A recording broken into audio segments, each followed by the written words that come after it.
হজ বলতে আমরা কি বুঝি, মুসলিম জীবনের হজ্জের গুরুত্ব কতটুকু রয়েছে, এবং আমরা যারা হজ করি বা করেছি তাদের জন্য কি ফজিলত বা কি মর্যাদা রয়েছে। কিন্তু যারা হজ না করেই মারা গিয়েছে অথবা ইচ্ছাকৃত হজ ত্যাগ করেছে তাদের শারীর বিধান কি, এবং হজ্জের সংক্ষিপ্তভাবে আমরা জানবো যে কোন সময় কোন দিন কোথায় কি অবস্থান করতে হয়।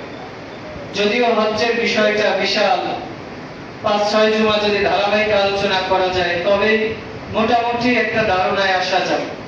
এরপরেও অল্প সময়ে 40 থেকে 45 মিনিটের মধ্যে মোটামুটি পুরো হজ্জের সামারিটা, যে বিষয়গুলো না করলেই নয়, এগুলো নিয়ে আসবো পরবর্তী জুমাতে। আমরা ধারাবাহিকভাবে আল্লাহ যদি চান হজ্জের আল মাসাইল, বিদায় হজ্জের ভাষণ সহ আরো অন্যান্য বিষয়, জমজম কূপের ফজিলত, এগুলো বিষয় নিয়ে আল্লাহ যদি চায় আমরা আলোচনা করবো ইনশাআল্লাহ।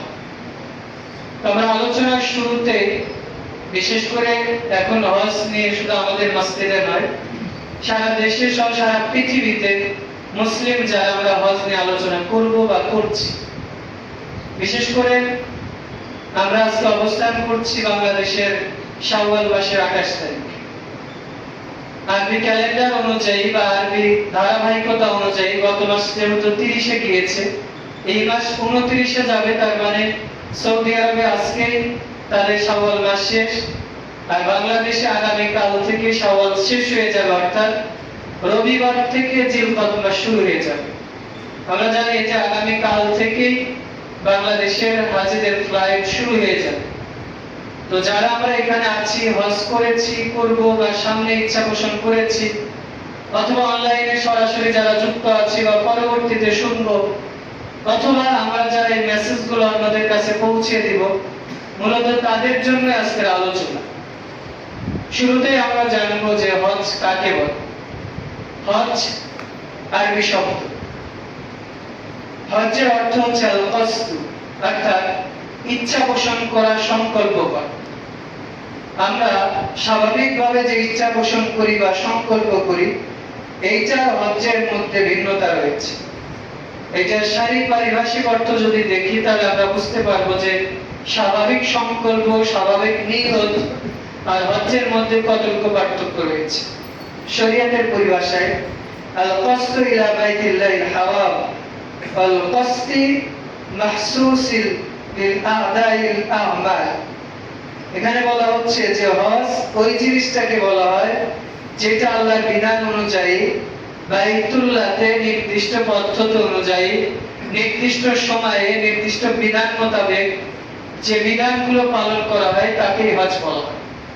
তাহলে আমরা বুঝলাম যে হজ মানে সংকল্প করা, ইচ্ছা করা, আল কসদু। তবে শারীরিক পরিভাষায় নির্দিষ্ট সময়ে, নির্দিষ্ট তারিখে, নির্দিষ্ট স্থানে, নির্দিষ্ট দিনে, নির্দিষ্ট পদ্ধতি অনুযায়ী যে বিধিবিধানগুলো পালন করা হয় তাকে হজ বলা হয়। আর উমরার ক্ষেত্রে কি, উমরা অর্থ ইচ্ছা পোষণ করা, তবে উমরার ক্ষেত্রে একটু ভিন্নতা রয়েছে সংজ্ঞায়। এখানে হজ্জের ক্ষেত্রে বলা হলো নির্দিষ্ট দিন, নির্দিষ্ট তারিখ, নির্দিষ্ট সময়ে, নির্দিষ্ট স্থানে। তবে উমরার ক্ষেত্রে নির্দিষ্ট দিনও নাই, নির্দিষ্ট তারিখও নাই। তবে একটা জিনিস আছে, সেটা হচ্ছে নির্দিষ্ট স্থান। তার মানে নির্দিষ্ট স্থান মক্কা, সেখানে যেতেই হবে। সেখানে যদি না যায়, সে পৃথিবীর যতই ভালো জায়গা মনে করুক না কেন, সেখানে সারা দিন রাত যদি সে তাওয়াফ করে, সেটা হজ বা উমরা হবে। হজ উমরা হওয়া তো দূরের কথা, তার সেখানে পাপ হবে, ইভেন ইসলাম থেকে খারিজ হয়ে যাবে।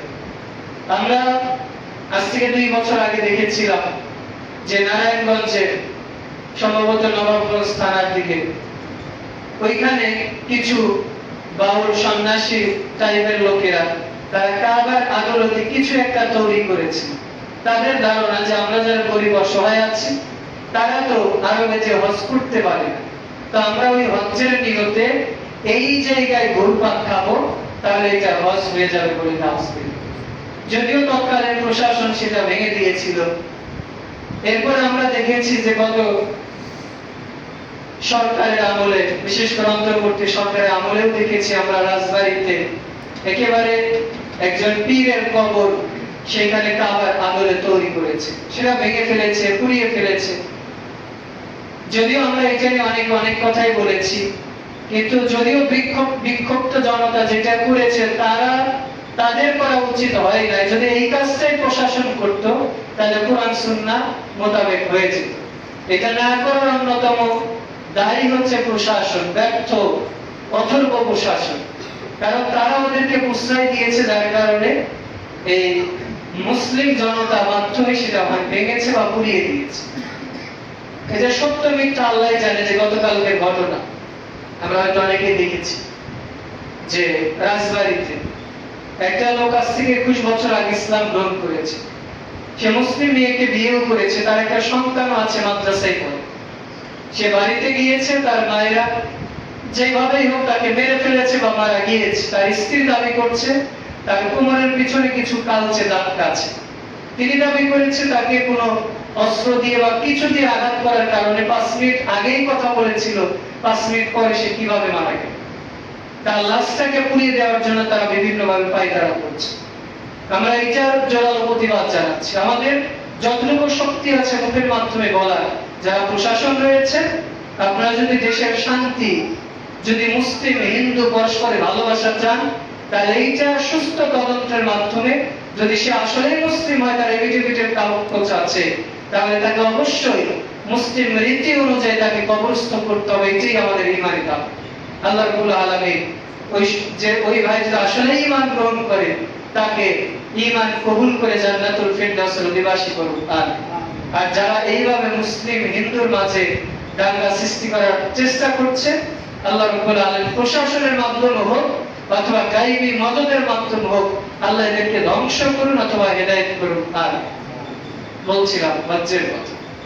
উমরা আমরা যে কোনো সময় করতে পারি, তবে উমরা বা হজ্জের জন্য নির্দিষ্ট স্থান অবশ্যই জরুরি। ইসলামী শরিয়াতে হজ্জের গুরুত্ব অপরিসীম।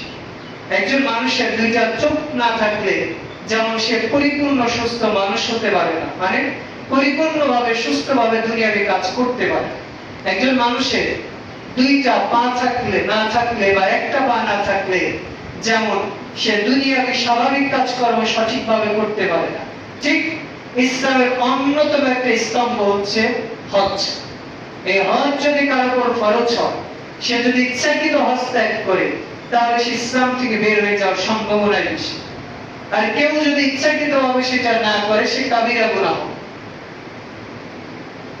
আবার আমরা অনেকে আছে হজ করি, কিন্তু হজ্জের আগে যে প্রশিক্ষণ, হজ্জের যে বিধিবিধান, মাসআলা মাসাইল জানা যে জরুরি, এটা আমরা অনেকেই জানি না বা জানার চেষ্টাই করি। আমরা মনে করেছি টাকা পয়সা আছে, হজের রেজিস্ট্রেশন করেছি, হজ্জে যাবো, ব্যাস হজ হয়ে গেল। জি না, আপনার যেদিন থেকে হজ ফরজ হয়েছে, ওই দিন আপনার উপর ফরজ হয়েছে হজ্জের সমস্ত মাসআলা মাসাইল জানা। শুধু আলেম ওলামা মাসআলা মাসাইল জানলেই জানে, বরং আপনার টাকা পয়সা আছে, ধন সম্পদ আছে, হজ ফরজ হয়েছে, যেদিন হজ ফরজ হয়েছে ওই দিনই আপনার উপর হজ্জের মাসআলা জানার ফরজ হয়েছে। এই জন্য আমাদের উচিত হজ্জের মাসআলা মাসাইল, বিশেষ করে যাদের ফরজ হয়েছে অথবা হয় না, এখানে আমরা যারা আছি সবাই হজ্জের ইচ্ছা রাখি না? সেটা আমি গরিব হোক অথবা ধনী হোক, আল্লাহর কাছে চাইলে তো আল্লাহ দিতে পারেন না? ওই যে ফিলিস্তিনের হাজার হাজার ভাইদেরকে সৌদি আরব থেকে বিনামূল্যে হজ করিয়েছে না? তাদের নিজেদের জীবন নিয়েই তো তারা শঙ্কার মধ্যে আছে। সেখানে দেখেন আল্লাহর নুসরা, আল্লাহর সহযোগিতা কত সহজ, যে আল্লাহ তাদেরকেও কাবা ঘর তাওয়াফ করার তৌফিক দিয়েছে। অথচ আমি আপনি সুস্থভাবে আছি, টাকা পয়সা আছে, এরপরে আল্লাহ আমাদের তৌফিক দিচ্ছেন না, মানে আমরা সদিচ্ছা পোষণ করি নাই বিধায় আল্লাহ আমাদের দিচ্ছেন। আল্লাহর কাছে সব সময় আকাঙ্ক্ষা রাখতে হবে যে আল্লাহ যাতে আমাদের অন্তত মৃত্যুর আগে কাবা ঘর তাওয়াফ করা, রাসূলুল্লাহ সাল্লাল্লাহু আলাইহি ওয়াসাল্লামের রওজা, রাসূলুল্লাহ সাল্লাল্লাহু আলাইহি ওয়াসাল্লামের কবর এবং রিয়াজুল জান্নাহ, এখানে যাওয়া এবং সেখানে সফর করার তৌফিক দান করেন। আমিন। এবার আসে যে হজ্জের গুরুত্ব কতটুকু। রাসূলুল্লাহ সাল্লাল্লাহু আলাইহি ওয়াসাল্লাম সহিহ বুখারী প্রথম খণ্ডের 8, মুসলিমের 16, তিনি বলছেন, বুনিয়াল ইসলামু আলা খামসিন, ইসলামের 5টা স্তম্ভ রয়েছে। এর মধ্যে তিনি বলছেন যে বলতে বলতে ঈমান, আমল, সালাত, সিয়াম বলতে বলতে তিনি বলছেন যে আল হজ, ইসলামের অন্যতম স্তম্ভ হচ্ছে হজ। তো হজ কার উপর ফরজ? হজ ফরজ হওয়ার জন্য মৌলিকভাবে শর্ত হচ্ছে প্রথমত আপনাকে মুসলিম হতে হবে। যারা মুসলিম তাদের উপর হজ ফরজ। দ্বিতীয়ত তাকে সুস্থ হতে হবে। যদি সে অসুস্থ হয় অথবা অ্যাবনরমাল হয় তার উপর হজ ফরজ। এরপর অবশ্যই তাকে বালিগ হতে হবে। 3 নাম্বার, তার নিসাব পরিমাণ সম্পদ থাকতে হবে। নারীদের ক্ষেত্রে অবশ্যই তার জন্য মাহরাম পুরুষ থাকতেই হবে। যদিও সৌদি সরকার এখন অনুমোদন দিয়েছে যে যাতায়াত ব্যবস্থা যেহেতু ভালো, মাহরাম ছাড়া হজ করতে পারে।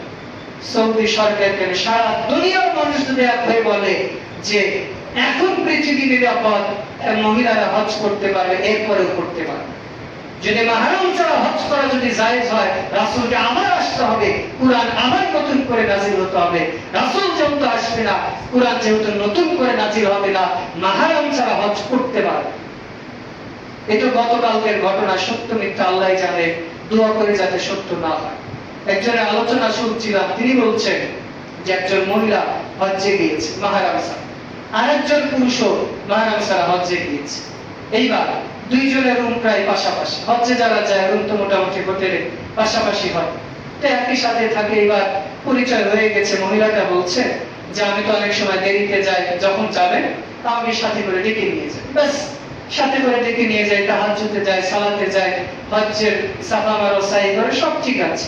মাঝে মধ্যে হোটেলে যায়, চা নাস্তা খাই, ঘুরে আসে। এক পর্যায়ে তাদের মনে হয়েছে, ওই মেয়েটা বলছে যে আমার স্বামী তো অতটা দিনদার না, কেয়ারনেস, আমার অতটা কেয়ার করে না। তো ওই ছেলেটাও বলছে যে আমার স্ত্রী তো অতটা দিন মানে না, তো আমরা যেহেতু দুইজনই দিনদার, তো দুইজনই আমরা বিয়ে করে। তো বলছে এখন আমরা এখানে বিয়ে করবো, আমরা তো এখানকার ভাষা বুঝি না, নিয়ম কানুন বুঝি না, কিভাবে বিয়ে করতে পারি। তো এবার ওরা নিজেরাই ফতোয়া তৈরি করেছে যে কাবাঘরকে সাক্ষী রেখে কাবাঘরের উপর হাত থেকে নিজেরাই বিয়ে করেছে। হজ্জে গিয়ে তারা বলছে যে একই সাথে আমরা স্বামী স্ত্রীর মতো থেকেছিলাম। মানুষেরা যায় সালাতে, মানুষেরা তাহাজ্জুদে যায়, আর আমরা সুযোগ একসাথে স্বামী স্ত্রীর মতো থাকি।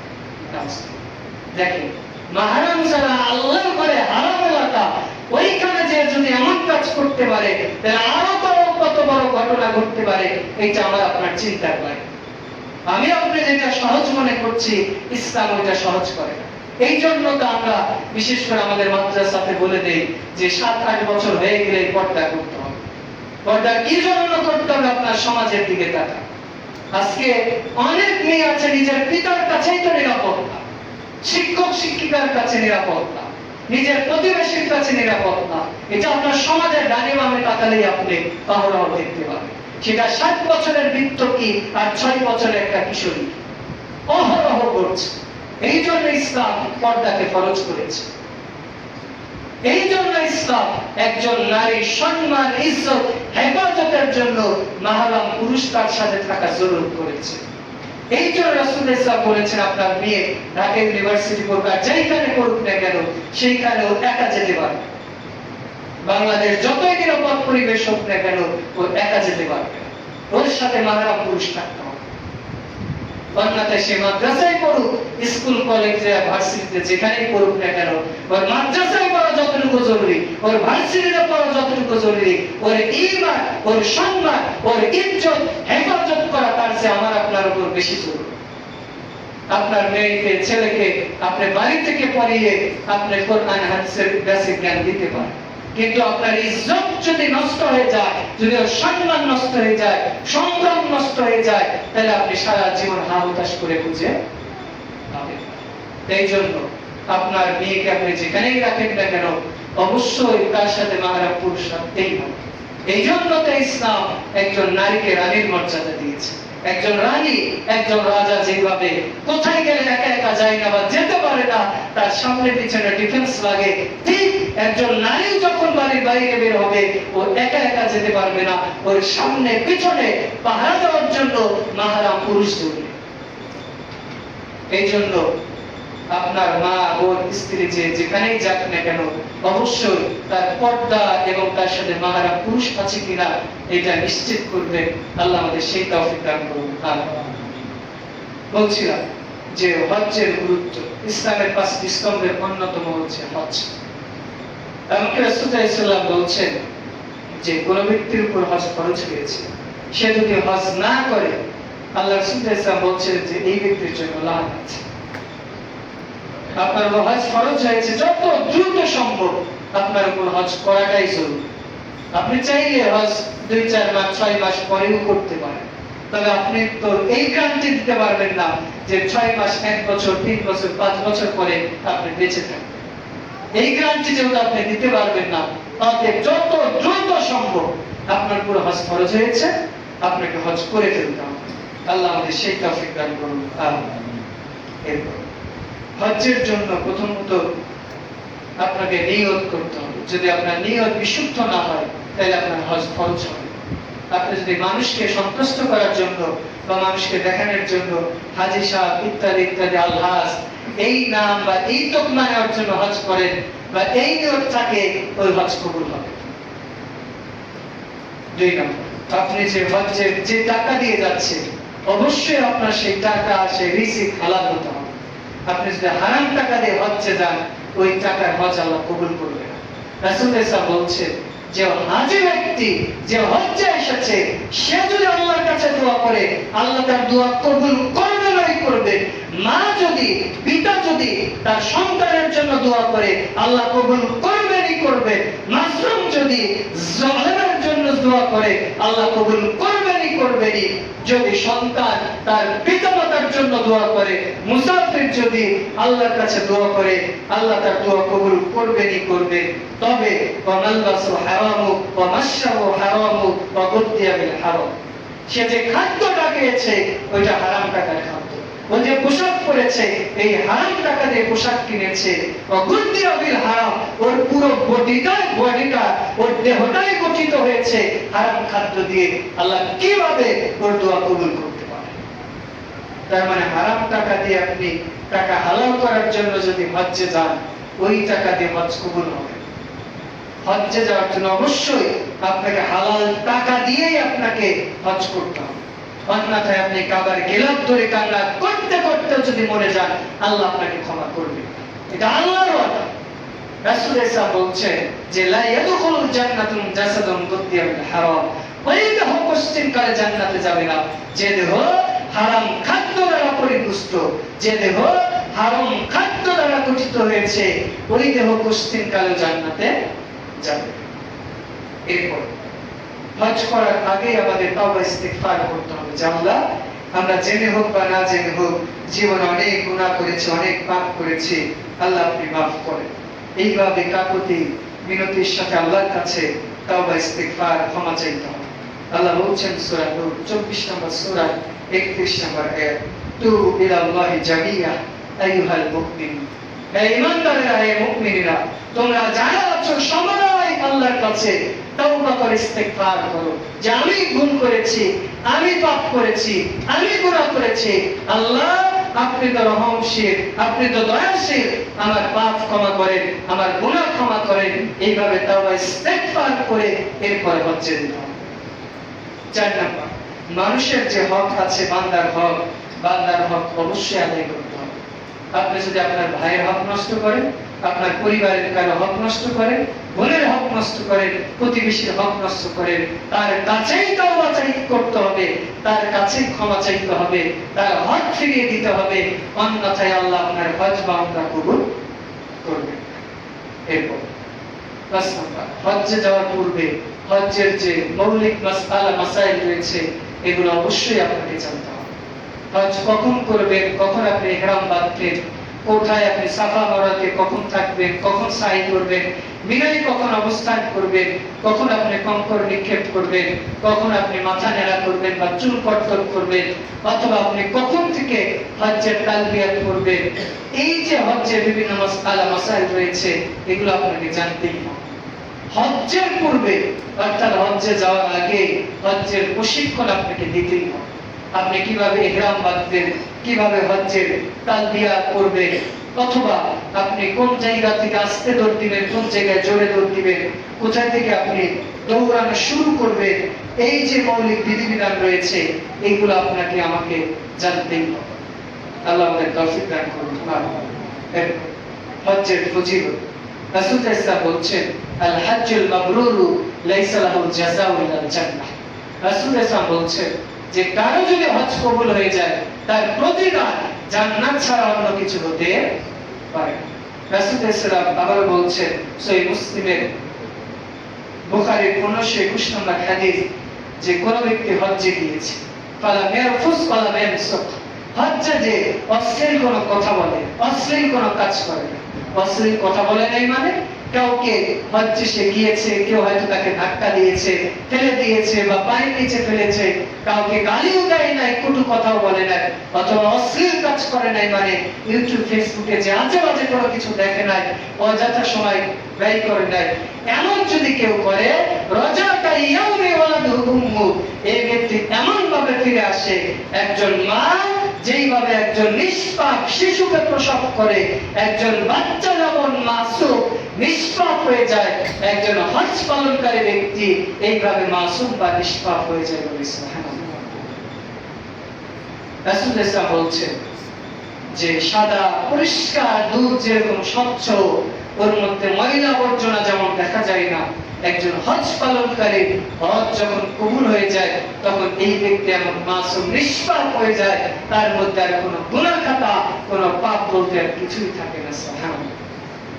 রাসূল সাল্লাল্লাহু বলছেন সহিহ মুসলিমের 1331 নম্বর হাদিস, ইয়া আইয়ুহান নাস, হে মানুষেরা, কদ ফারাদা আলাইকুমুল হজ্জ, তোমাদের উপর হজকে ফরজ করা হয়েছে, ফাহুজ্জু, অতএব তোমরা হজ পালন করো। রাসূল সাল্লাল্লাহু বললেন যে হে ইমানদাররা, তোমাদের উপরে হজ ফরজ করা হয়েছে, অতএব তোমরা হজ ফরজ, অতএব তোমরা হজ আদায় করো। এইবার প্রশ্ন আসে যে হজ কি সবার উপরেই ফরজ? হজ কি প্রত্যেক বছরই করতে হবে, নাকি হজ সবার উপরেই ফরজ না, নাকি জীবনে একবার করলেই? আল্লাহ রাব্বুল আলামিন বলছেন সূরা ইমরান 3 নম্বর সূরার 97 নম্বর আয়াত, ইয়া আইয়ুহাল্লাযী, আল্লাহ বলছেন ওয়ালিল্লাহি আলান নাসিল হজ্জু বাইতি মান ইসতাতা ইলাইহি সাবিলা। আল্লাহ বলছেন হে ঈমানদারেরা, যাদের তোমাদের হজ করার মতো সামর্থ্য রয়েছে তারা তোমরা হজ পালন করো।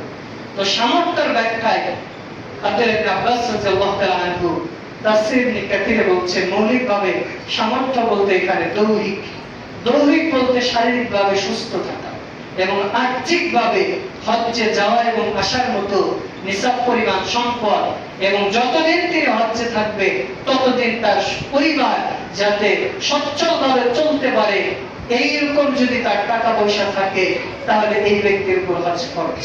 আর নারীদের ক্ষেত্রে মাহরাম পুরুষ থাকতেই হবে। তো যাদের নিসাব পরিমাণ সম্পদ নেই অথবা যারা শারীরিকভাবে সুস্থ না, তাদের উপর ফরজ হয়েছে হজ। একজন ব্যক্তি শারীরিকভাবে সুস্থ না কিন্তু তার উপর হজ ফরজ হয়েছে, সে কি করবে? সে চাইলে তার পরিবর্তে আরেকজন ব্যক্তিকে দিয়ে বদলি হজ করাতে পারে। ধরে আপনার আপা অসুস্থ, বয়োজ্যেষ্ঠ মানুষ, চলতে ফিরতে পারে না, অসুস্থ মানুষ, হজ ফরজ হয়েছে, হয়তো সুস্থ হওয়ার সম্ভাবনা আছে। এবার আপনি কি করবেন? আরেকজন ব্যক্তিকে আপনি ওই হজ্জের টাকা দিয়ে তাকে হজ করাবেন। তবে শর্ত আছে, সেটা কি? যে ব্যক্তি আগে হজ করবে আপনার পিতার জন্য, সে আগে হজ করেছে কিনা, নিজে হজ করেছে কিনা, এইটা আগে আপনাকে ইনশিওর করতে হবে। আবার মানে আপনি আমাকে টাকা দিয়েছেন যে হুজুর আপনার তো অত টাকা পয়সা নাই, আপনি আমার আব্বার পক্ষ থেকে হজও করে আসে, মক্কা মদিনা দেখেও আসে। যদি আমি আগে আমার নিজের হজ করি তাহলে আপনি এইটা করতে পারেন, হুজুর এই বছর আমি টাকা দিলাম আগে নিজের হজটা করে আসে, পরের বছর আমার আব্বার হজটা করে আসে, এটা আপনি করতে পারেন। অথবা আপনি বলতে পারেন হুজুর টাকা দিলাম, আপনি গরিব মানুষ, আপনি হজ্জে যান, আমার আব্বার জন্য একটা উমরা করে দিন, এটা করতে পারেন। কিন্তু এমন ব্যক্তিকে আপনি দিলেন মদিনা ভার্সিটিতে পড়ে বা সৌদি আরবে থাকে, ও নিজে হজ্জে করে নাই, সৌদি আরবে গিয়েছে কাজকর্ম করে, আপনি চিন্তা করছেন ও তো সৌদি আরবে গিয়েছে লেবার মানুষ, কাজকর্ম করে, ওকে কম টাকা দিয়ে আমার আব্বার হজটা করিয়ে দিন না, এটা চলবে। আগে ওনার নিজে হজ করতে হবে, এরপরে বদলি হজ করতে পারে। বদলি হজ জায়েজ আছে, তবে শর্ত, যে মধ্যে হজ করবে তাকে আগে নিজে হজ করতে হবে, এরপরে সে বদলে হজ করতে পারে। আর আমাদের দেশের মানুষেরা বিশেষ করে হজ যদি ফরজ হয় 30 বছর বয়সে, সে দেখে যে হজ যদি এখনই করি তাহলে তো হাজি সাহেব হয়েছে, তাহলে তো আর বাজারে যে মানে অনেকে আছে যে দরদাম করা যাবে না, অথবা জমি জমায় কাজকর্ম করা যাবে না, মেয়ে ছেলেকে বিয়ে শাদী না দিলে হজ করা যাবে না, এরকম কুসংস্কার আছে আমাদের দেশে।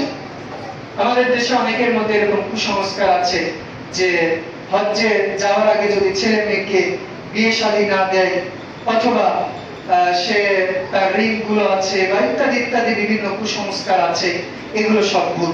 বরং আপনার উপর হজ ফরজ হয়েছে, ফরজ হওয়ার সঙ্গে সঙ্গে আপনার ছেলে মেয়েকে আপনি বিয়ে দেন অথবা না দেন, আপনাকে হজ করতে হবে। বিশেষ করে আমাদের দেশে অনেকে মনে করে যে হজ করার আগে যত ইচ্ছা তত পাপ কাজ করে নেই, হজ্জে গেলেই তো আমার সব গুনাহ মাফ হয়ে যায়। এরকম যদি কারো ধারণা থাকে, অবশ্যই ফিরে আসতে হবে। কারণ আপনি হজ্জে যেতে পারবেন কিনা, ওই দিন পর্যন্ত বেঁচে থাকতে পারবেন কিনা, এরকম কি আমার আপনার নিশ্চয়তা আছে? আবার হজ্জের আগে আমরা নির্দিষ্ট কিছু দোয়া বানিয়ে নিয়েছি, আমাদের দেশে প্রচলিত কিছু দোয়া, যে দোয়াগুলো আমরা হজ্জের আগেই পড়তে থাকি। আবার আমরা অনেকে আছি যে হজ্জের যেদিন নিয়ত করেছি, কেউ কেউ যেদিন রেজিস্ট্রেশন করে ফেলেছি বা টাকা জমা দিয়েছি, ওই দিন লাব্বাইক আল্লাহুম্মা লাব্বাইক পড়তে থাকি। আর কেউ কেউ তো এয়ারপোর্ট থেকেই পড়তে থাকে। কেউ কেউ আবার ওই যে আগামীকাল থেকে হাজিরা যাবে, বাঙালি হাজিরা দেখবেন, বাড়ি থেকে গ্রাম বাঁধবে, কেউ কেউ আবার দেখবেন এয়ারপোর্ট থেকে হাজি ক্যাম্প থেকে এই গ্রাম বেঁধে লাব্বাইক আল্লাহুম্মা লাব্বাইক বলতে থাকে। হজ এটা ইসলামের বিধান, এটা আবেগের নাম না, এটা যত ইচ্ছা করার নাম না। বরং হজ্জের যে বিধান রয়েছে, যখন যে দোয়া পড়তে হবে তখনই আপনাকে সেই দোয়া পড়তে হবে। আমরা ইহরাম অনেকে সেই এয়ারপোর্ট থেকে হাজি ক্যাম্প থেকে পড়ব না। ইহরাম পড়ার জন্য আপনাকে যখন বিমান ইয়ালামলাম নামক জায়গা যাবে তখন বলে দিবে যে আমরা মিকাতের কাছে যাচ্ছি, তখন আপনি ইহরাম পরে দিবেন।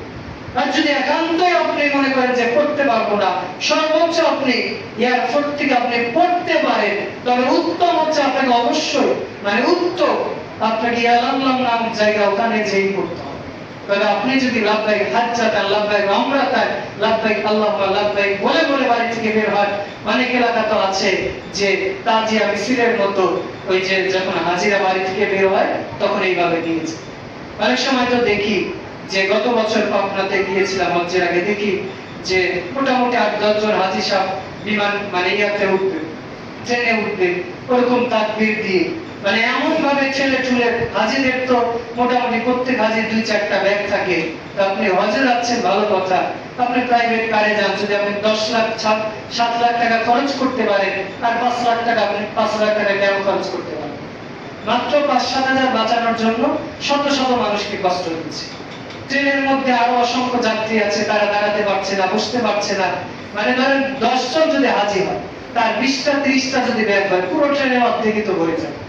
বাকি যাত্রী কোথায় দাঁড়াবে, কোথায় বসবে? এই জন্য আপনারা যেহেতু অনেক টাকাই খরচ করেন, এই যুগ আর কত টাকাই লাগবে, 5-7 হাজার টাকা খরচ করেই যান। অথবা এমন ভাবে যাবেন যাতে অন্য কেউ কষ্ট না পায়। এমন কয়েকদিন আমার মনে পড়ছে যে কিছু লোক গালি দিয়েই বসে ফেলল, এইভাবে বললো যে হজে যাবি ভালো কথা, মানুষকে কষ্ট দিস। আরেকজন হাজিও ইহরাম বেঁধেছে, বাঁধার পর আরেকজনকে ফাহিশা কথা বলে ফেলে। তো এই লোকের হজ কিভাবে কবুল হতে পারে? এদের হজ কিভাবে কবুল হতে পারে?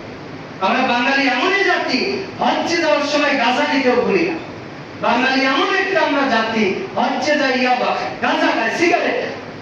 তো তোর যদি গাঁজা খায় এতটাই প্রয়োজন, তোকে কে হজ্জে যেতে বলেছে? তুই বললাম এই জন্য যারা হজ্জে না করে আল্লাহর মেহমান। তা আল্লাহর ঘরে যে হেরামেলাটা যে সিগারেট খাবে, গাঁজা খাবে, ইভেন তারা এই টুপির মধ্যে পর্যন্ত গাঁজা নিয়ে গতবার ধরা পড়েছে। এইরকম কাজ করতে যাবে, হজ করতে যাওয়ার আগে নিজেকে আত্মশুদ্ধি করে, নিজেকে আগে এই গাঁজা মদ ইত্যাদি এই খাত থেকে দূরে থাকে, এরপরে হজ্জে যাবে। হজ্জে যায় যদি আপনার মতো আরো 10 জন পাপী, আরো 10 জন কষ্ট পায়, এই হজ আল্লাহ কিভাবে কবুল করবে? হজ করতে যাচ্ছেন ভালো কথা, আল্লাহর মেহমান, আল্লাহ আপনাকে অনেক সম্মান দিয়েছে, তবে হজ্জে যাওয়ার আগেই যদি মানুষের গালিগালাজ শুনতে হয়, হজ্জে যাওয়ার সময় যদি নিজেই মানুষকে গালি দেন, তাহলে এই হজ করে আপনার কি লাভ? এই হজ আপনার কি উপকার দিতে পারে? এই জন্য হজ্জে যাওয়ার পূর্বে এই কথাগুলো অবশ্যই মনে রাখার চেষ্টা করবেন। আল্লাহ আমাদের তৌফিক দান করুন। আর হজ্জে যাওয়ার পরে অনেকে আছে যে আমার দাদা দাদি তো 2005 সালে হজ্জে গিয়েছিল, তখন তো আমি ছোট, হয়তো 8-9 বছর বয়স, কিছু কিছু মনে পড়ে। তো দাদি দেখেছে, দাদির সাথে কিছু মহিলা গিয়েছিল, তারা ওই যে বাড়ি বাড়ি তাবলীগ করতো। এই মহিলারা কি করেছে, কাবা ঘরের যে গিলাপ আছে, গিলাপ গুলো বেলেট নিয়েছে, কেটে নিয়ে এসেছে। দাদির কাছে একটু দেখলাম, দাদি বললাম এটা কি? তো দাদি বলছে আমার সাথে কিছু মহিলা গিয়েছিল, ওরা বলছে যে এইগুলো নাকি অনেক বরকত বলে আছে। চিন্তা করা যায়, কাবার গিলাপ পর্যন্ত কেটে নিয়েছে। এই জন্য হজ্জের সময় কিন্তু এখন কাবার গিলাপ গত 2 বছর থেকে উঠিয়ে ফেলে। চিন্তা করা যায়, হজ্জের এ পর্যন্ত যেখানে মশা মাছি মারা নিষেধ, গাছের পাতা ছেঁড়া নিষেধ, ওইখানে যে আমার কাবার গিলাপ ছিল। এই জাতীয় কাজ করতে যাবে, এগুলো আমরা জাতি হিসাবে লজ্জিত হতে হবে। কারণ মিডিয়াতে তো সারা পৃথিবীর লোক দেখে, এগুলো করবেন, এগুলো স্পষ্ট হারাম। এই সামান্য কাজের কারণে আমার আপনার হজ নষ্ট হয়ে যাবে। আবার অনেকে হজ্জে যে ওই যে মরিয়ম গাছ নামের কিছু গাছ আছে, ওগুলো নিয়ে এসে বিভিন্ন ফজিলত, বিভিন্ন কিছু মনে করে, বা বিভিন্ন জিনিস ওইখান থেকে নিয়ে আসে, এগুলো করবে। বরং হজ্জে যার কিছু না নিয়ে আসতে পারলে বিশুদ্ধ ঈমান নিয়ে আসে, বিশুদ্ধ ঈমান নিয়ে আসে। আল্লাহ রাসূল সাল্লাল্লাহু যে আকীদা, যে ঈমান, যে মানহাজ, যে সুন্নাহগুলো ছিল, এগুলো নিয়ে আসে। হজ্জে থেকে আসার সময় বস্তা বস্তা খেজুর নিয়ে আসলেন, তাসবিহ নিয়ে আসলেন, যাই নামাজ নিয়ে আসলেন, জমজমের পানিতে পুরো এলাকা ভরে ফেললে, কিন্তু হজ্জের তারিখ আপনি কাবা ঘরে রেখে আসলেন, তাহলে লাভ হলো। আবার অনেকে হজ থেকে আসার সময় তাসবিহ দান নিয়ে আসে আর বলে যে কাবা ঘর থেকে কিনেছে। তো কাবা ঘরে যদি তৈরি হয় 542 বছর কাবা ঘরের একই সাথে 4 মুসাল্লায় 4 মাযহাবের লোক সালাত আদায় করেছে। যদি কাবায় যদি দলিল হয়, তাহলে আপনার মসজিদে আযান দেন একটা, 4টা ইমাম নিযুক্ত করে 4 বার সালাত পড়ে, এটা তো করবে না। এইজন্য কোরআন সুন্নাহ যেটা আছে ওটাই করতে হবে। একটু আগে বলেছিলাম যে আমরা আরবের বা সৌদি আরবের দাসত্ব করি না, আমরা ততটুকু তাদের সুনাম করি যতটুকু তারা কোরআন সুন্নাহর অনুযায়ী করি। একটু আগে বলেছি যে সৌদি আরব কেন, সারা পৃথিবীর আলেম যদি একই বলে যে মাহরাম ছাড়া হজ করা যাবে, এরপরেও আমরা বলবো যে এটা জায়েজ। তবে আপনাকে এটা মানতে হবে, পৃথিবীতে যদি বিলাদুত তাওহীদ, তাওহীদের একটা দেশ থাকে, সেটা হচ্ছে মক্কা এবং মদিনা। আপনি যতই বাংলাদেশে বসে তাদের বদনাম করেন না কেন, আপনার নিজের ঘরের মধ্যেই তো কত কিছু হচ্ছে। এই 2 দিন আগে কি করেছিলেন? পান্তাইশের নামে কি করেছিলেন? বাঙালির নামে কি করেছিলেন? 31 নাইটের দিন কি করে? পহেলা ফাল্গুনের দিন কি করে? নিজেই তো ধর্ম মানেন না, আর হাজার হাজার কিলোমিটার দূরে বিলাদুত তাওহীদের দেশকে নিয়ে আজে বাজে কথা বলতে থাকে। রাসূল ইসলাম বলেছেন যে কিয়ামত হয়ে যাবে, তবে মক্কা মদিনা এইখানে বিশেষ করে রাসূল ইসলাম বলেছেন দাজ্জাল প্রবেশ করতে পারবে। আপনি যেটাই বলেন না কেন, অবশ্যই মক্কা মদিনা সম্পর্কে আপনাকে ভালো ধারণা রাখতেই হবে। শাসক তারা ভালো মন্দ হতেই পারে, ভালো যেটা সেটা সুনাম করতে হবে, যেটা দোষ সেটা ভালোভাবে আপনাকে সংশোধনের চেষ্টা করতে হবে। আল্লাহ তৌফিক দান করুন। বলছিলাম হজ এবং উমরাকে কেন্দ্র করে আমাদের দেশে যে সমস্ত কুসংস্কার রয়েছে, এগুলো থেকে অবশ্যই আমাদের দূরে থাকার চেষ্টা করতে হবে। আল্লাহ আমাদের তৌফিক দান করুন। এরপর হজ্জে যারা যাবে, বিশেষ করে আপনি হজ্জে যে হজ এবং উমরা দুটাই করতে পারেন, তবে আপনি সর্বোচ্চ হজ্জের পাশে একটা বা দুইটা উমরা, সর্বোচ্চ 3টা উমরা হয়তো করতে পারেন। তবে আপনি এক হজে যে একই সফরে যে ধরেন আগামী কালকে যারা যাবে হজ্জে, তো তারা তো মোটামুটি 40-42 দিন থাকবে। তো তারা যদি চিন্তা করে প্রত্যেক দিন একটা করে উমরা করি, হবে? যা আগামী 20 তারিখে আমার চাচা, 2 চাচা যাবে, বড় এবং মেজো চাচা, দোয়া করবেন আল্লাহ রাব্বুল আলামিন যেন তাদের হজ কবুল করেন। তো ধরেন তারা মোটামুটি 40-42 দিন থাকবে। তো তারা যদি চায় প্রত্যেক দিন একটা উমরা করতে পারবে না? চাইলে করতে পারবে, কিন্তু ইসলাম এটা পারমিশন দেয়। উমরা করতে কতক্ষণ লাগে? 3 থেকে 4 ঘন্টা। 3 থেকে 4 ঘন্টার মধ্যে সাফা মারো সাহি করলেন, চুল একটু ছোট করলেন, ব্যাস হয়ে গেল। কিন্তু হজ করার জন্য আপনাকে মৌলিকভাবে 9, বিশেষ করে 8, 9, 10, 11, 12 এই কয়েকদিন আপনাকে থাকতে হবে। বিশেষ করে আপনাকে 9, 10, 11, 12 এই 4 দিন জরুরি। মিনায় আপনাকে 11, 12 এই 2 দিন থাকতেই হবে। 13 তারিখ যদি থাকে তাহলে ভালো। অনেকে আছে, অনেক হাজি মানে বিভিন্ন মুআল্লিমের সাথে যায়, তারা টাকা পয়সা বাঁচানোর জন্য বিভিন্ন, বিশেষ করে মুজদালিফায় যখন থাকতে হয়, মিনায় যে টাইমে থাকতে হয়, আরাফায় যে টাইমে থাকতে হয়, ওই টাইমে থাকে না, তারপরে যায়, অথবা বিভিন্ন সময় কিছু কিছু বিষয় তারা ছেড়ে দেয়। অথচ হজ্জের জন্য জরুরত হচ্ছে আপনাকে বিশেষ করে আরাফার মাঠে আপনাকে সূর্য ঢলে যাওয়া থেকে মাগরিবের মতো অবস্থান করতেই হবে। 9 তারিখে আপনাকে সূর্য ঢলে যাওয়া থেকে শুরু করে সূর্য ডোবা পর্যন্ত আপনাকে আরাফার মাঠে অবস্থান করতেই হবে। বিশেষ করে তার আগে 8 তারিখে যাই আমরা, তার আগে থেকে একটু বলে, যখন আমরা মিকাতে গেলাম, মিকাতে যখন যাব তখন আমরা লাব্বাইক হাজ্জাতান অথবা লাব্বাইক উমরাতান এই দুইটা শব্দ বলবো। যেহেতু আমরা হজ উমরা একই সাথে করব, সেজন্য আমরা বলবো লাব্বাইক হাজ্জাতান ও উমরাতান, অথবা লাব্বাইক হাজ্জাতান লাব্বাইক উমরাতান। এইভাবে আমরা যখন মিকাতে যাব ওই সময় আমরা এটা বলতে পারি, অথবা লাব্বাইক আল্লাহুম্মা লাব্বাইক বিল হাজ্জি ওয়া উমরাতি, এইভাবে আমরা বলতে পারি।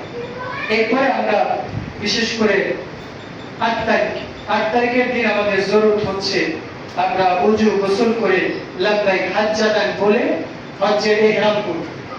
ইহরাম করার পরে লাব্বাইক আল্লাহুম্মা লাব্বাইক লা শারিকা লাক লাব্বাইক ইন্নাল হামদা ওয়া নি'মাতা লাক ওয়াল মুলকা লা শারিকা লাক, এই যে হজ্জের তাকবীর আছে এইটা আমরা অনবরত পড়তেই থাকি। এই তাকবীর আমাদের বিশেষ করে 8 তারিখ থেকে পড়াটা জরুরত। আমরা যখন ইয়ালাল্লাহ নামক জায়গায় যখন পৌঁছাবো তখন তো আমরা লাব্বাইক হাজ্জাতান বা লাব্বাইক উমরাতান এইটা বলবো, কিন্তু বিশেষ করে 8 তারিখ থেকে আমাদের এটা বলতেই হবে। যখন আমরা ইহরাম করলাম, ইহরাম করার পর থেকে আমাদের এটা বলতে হবে। এরপর আমাদের বিশেষ করে জরুরত হচ্ছে আমরা মিনায় চলে যাব। মিনায় যাওয়ার পরে আমাদের যোহর, আসর, মাগরিব, ইশা স্ব ওয়াক্তে আমাদের কসর করতে হবে। আবার মিনায় আমাদের যেতে হবে, যাওয়ার পরে যোহর, আসর, মাগরিব, ইশা 4 ওয়াক্ত যে সালাত আছে, যোহর 2, আসর 2, মাগরিব 3, ইশা 2 রাকাত, এটা আমাদের নির্দিষ্ট ওয়াক্ত বা নির্দিষ্ট যে সময় আছে সেই সময় অনুযায়ী করতে হবে। কিন্তু আমরা বাঙালি যে কি করি, আমরা জামাত করি, যোহর 4 পরে, আসর 4 পরে, মাগরিব 3 পরে, আসর ইশা 4 পরে, এটা করতে হবে। এটা যদি করি তাহলে আমাদের সুন্নাহ বিরোধী কাজ হয়ে যাবে। আপনাকে অবশ্যই কসরই করতে হবে। তাহলে আমাদের কি করতে হবে, যোহর থেকে ইশা পর্যন্ত কসর করতে হবে ওয়াক্ত অনুযায়ী। যোহরের ওয়াক্তে যোহর, আসর ওয়াক্তে আসর, মাগরিবের ওয়াক্তে মাগরিব, ওয়াক্ত অনুযায়ী আপনাকে আমাকে কসর করতে হবে। এরপরে 9 তারিখে আমাদের চলে যেতে হবে আরাফার মাঠে।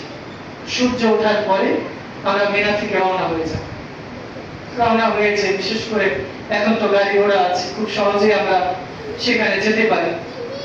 তো সেখানে আপনাকে মাগরিবের আগেই পৌঁছাতে হবে।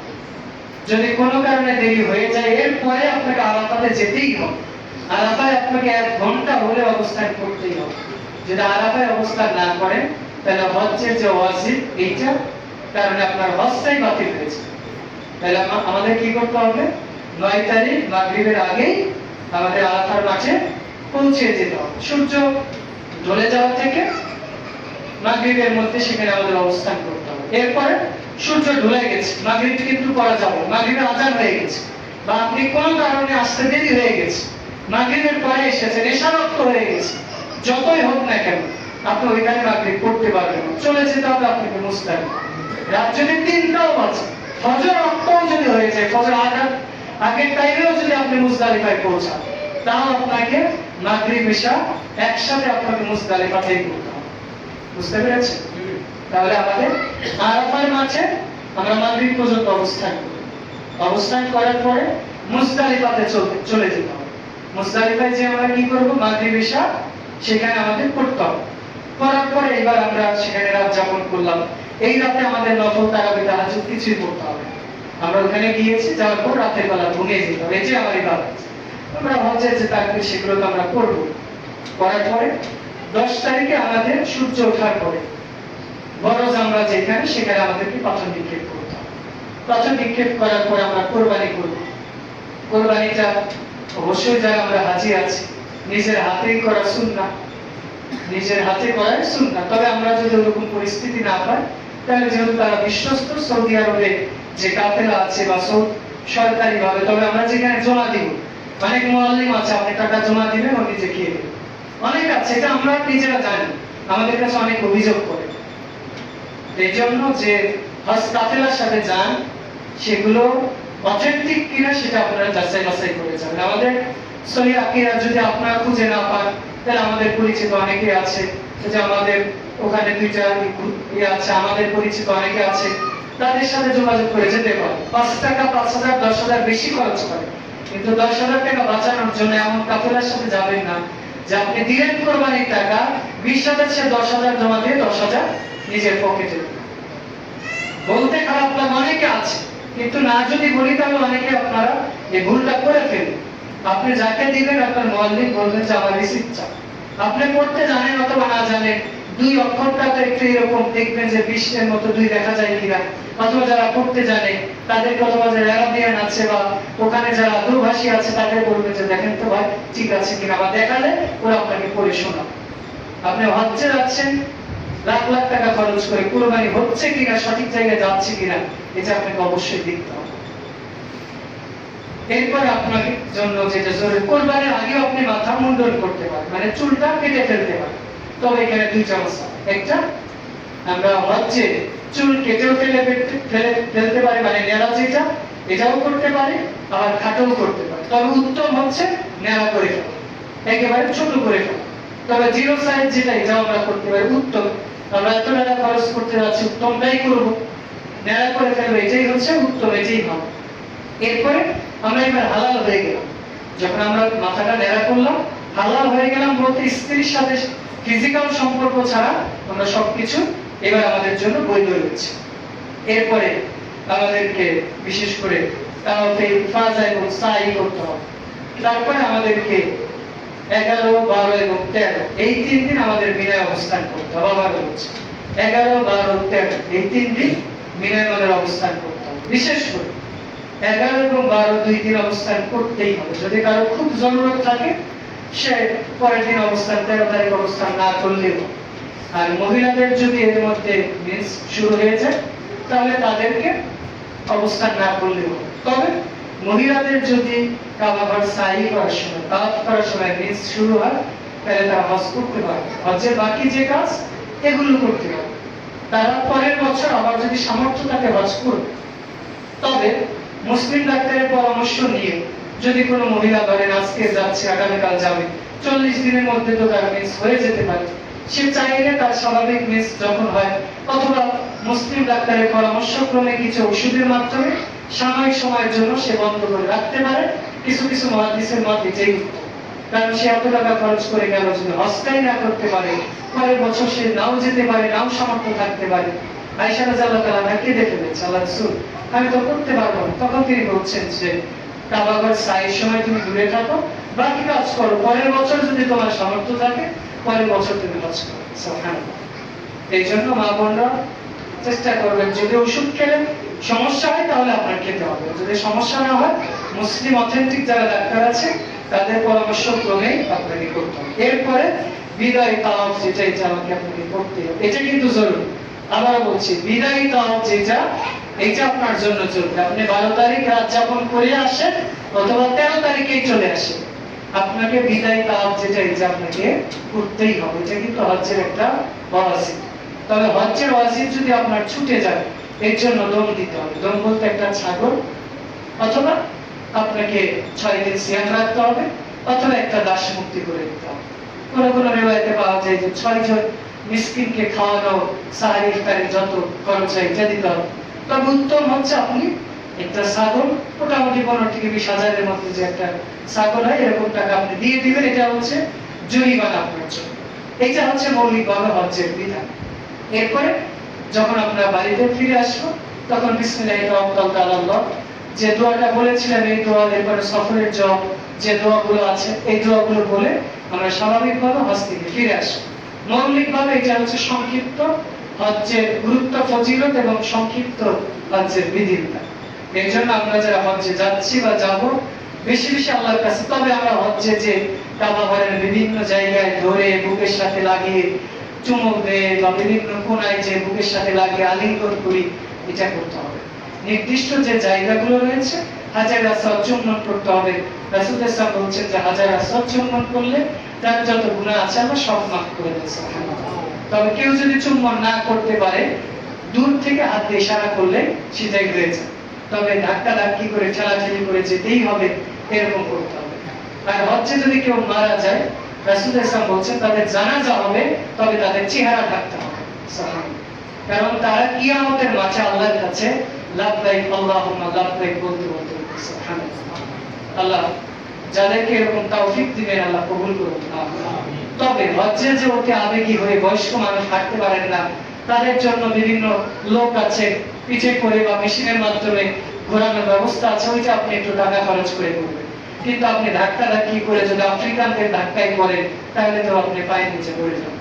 এই জন্য হজ্জে যে কেউ যাতে কষ্ট না পায়, আপনি সাফা মারো সাই করছেন, আর যখন তাওয়াফ করবেন, তাওয়াফের জন্য আলহামদুলিল্লাহ আল্লাহর অশেষ মেহেরবানিতে ইতিপূর্বে আমরা বলেছিলাম আমাদের মসজিদের দায়িত্বশীল আমাদের মামুন ভাই অর্থায়ন করেছেন একটা বই।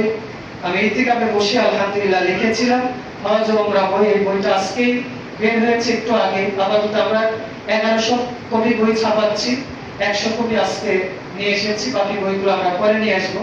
এই বইটাতে আমরা শুরু থেকে শেষ পর্যন্ত আমি যেটা বললাম তা আরো বিস্তারিত মোটামুটি সংক্ষিপ্ত ভাবে বলেছি।